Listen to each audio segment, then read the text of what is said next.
Hey folks, this is Kelani. Welcome back to the Broken Shore and 7.2, where we're going to be looking at the new Legionfall faction. So this is the new reputation grind in 7.2, and pretty much everybody hanging around on the Broken Shore belongs to this reputation, and obviously this is the main thing you'll be working on throughout your Broken Shore experience.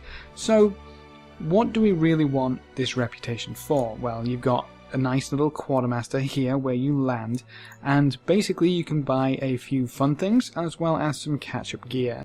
So everything here uses the Nether Shard currency. To get Nether Shards you can do pretty much anything Broken Shore related. One of the fastest ways right now to get them is actually the Centinex events, because you summon a portal, you kill a bunch of monsters that come from the portal, you have a chance to get another portal, and everything there drops Nether Shards. So while you can kill everything and get Nether Shards, a Centinex beacon event is pretty much going to give you more monsters more quickly, so it will give you more Nether Shards. Now, depending on what you want to buy, you might have to collect quite a few of these. So this legendary essence is required for the new crafted legendaries. We also have a disruptor portal, disrupts unstable nether portals, summoning a dangerous foe that requires multiple heroes to defeat. So these are out on the Broken Shore here, there and everywhere, and basically you can summon a boss mob by buying this disruptor and going out and finding one of those portals and disrupting it. But obviously make sure to bring a party. We also have a Legionfall banner. If you throw it down, you can reduce all the damage people take by 5%, so that's pretty cool. Nice little fluff thing there. A cauterizing void shard, which is basically cauterized for mages, but for everyone who can get this crystal, so that's useful. Heals you up and then kind of kills you over time afterwards. We also have a repurposed Fel focuser, which is our new kind of endless flask, but doesn't quite provide as much as a flask, so that's nice as well.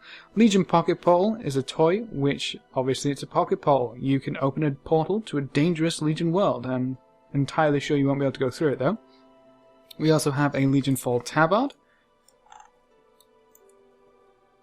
Nice little emblem. You'll see this posted here, there and everywhere on banners. There you go, there's one over there. So that is the Legionfall emblem, and obviously nice on a tabard. We also have a Legion Invasion Simulator, which summons a little controllable toy similar to some of the Tonkers and some of the Crash and Thrash races, and you basically get to fly a little Legion ship for a little bit, so that's nice too. So we talked about these a little earlier. These are gear tokens. You don't really need any reputation for them, but you will still be spending those Nether Shards on them. Basically, if you find any gaps in your gear and this item level is acceptable to you, it works as a gear catch-up, so if you're a little bit behind, this can help you out. And you just buy pretty much whatever you want, and then it will create a random item for you. All the slots are covered, so you don't need to worry about that. So a few of those are kind of exciting, some of them not so much, but the main thing that you will want this reputation for is actually flying. So to be able to fly in Legion, you'll need to complete Pathfinder. Now, Broken Isles Pathfinder Part 2 requires you to be Legionfall Commander. Now, that achievement is obtained when you get revered with the Legionfall faction. So, if you're not interested in any of those toys, any of those little bits and pieces, you can still farm this reputation if you want to fly. And let's be honest, who doesn't want to fly in Legion? It's been so long since we've been able to fly somewhere relevant. So the next thing is obviously, well, how do I gain a reputation with Legionfall? Honestly, just play the Broken Shore. Pretty much anything you do on the Broken Shore is going to give you Legionfall reputation. You get quests to go through the dungeon, which I've got right here. You also get quests leading up to and going through the raid.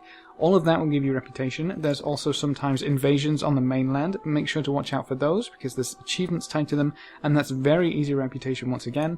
And then doing any world quests down on the Broken Shore itself will also give you a small bit of reputation. The other thing is that these world quests also award Legionfall War supplies. Now, those supplies can be turned into this construction table, and that will also give you a little bit of reputation. So there's a lot you can do here. A lot you can do, definitely. Pretty much play the Broken Shore, you'll get there eventually, you'll be able to buy pretty much whatever you want.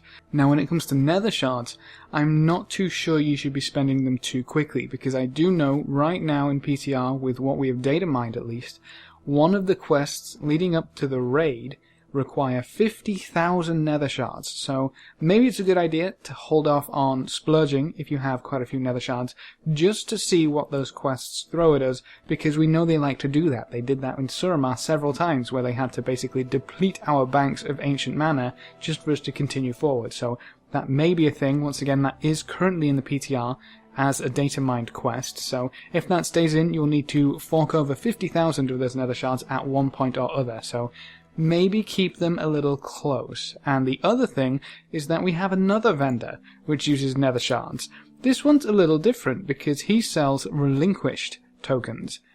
I'm not entirely sure why there's two types of tokens here. That doesn't seem to really make a great deal of sense. I mean, you've got Dauntless tokens, and if they give lower item level, which they do, I mean, I know they're basically 10 times cheaper, but they give lower item level, okay? So what's the point in buying those if you can get a higher item level token anyway? And these relinquished tokens have a chance to get a legendary. So these can proc a legendary. So if you really want a legendary belt, you can just buy up a lot of belts, and eventually, who knows how long it'll take, but eventually you'll see that legendary belt, meaning this is currently the only way going forward for you to target specific legendaries. So that's a thing. You may not want to spend those nether shards, depending on if you like those bits and pieces, these little toys in here from the actual faction itself. So then is a quick little preview of the Legionfall faction coming in 7.2 for the Broken Shore, what it rewards, why you need to grind it, it's flying, let's be honest, and how you can grind it out. If you have any questions or queries, please leave them in the comment section below and I'll get back to you as soon as possible. Or hop on over to Discord. We have a server at discord.gg/Kelani. Great place to come hang out or ask questions. I'm also streaming at twitch.tv/KelaniTV. Maybe check that out, it's all on screen for you. Remember to leave a like just below the video before you leave, and if you want to see more, make sure to subscribe. But apart from that, thanks for watching folks, good luck and have fun, and as always, I will see you next time.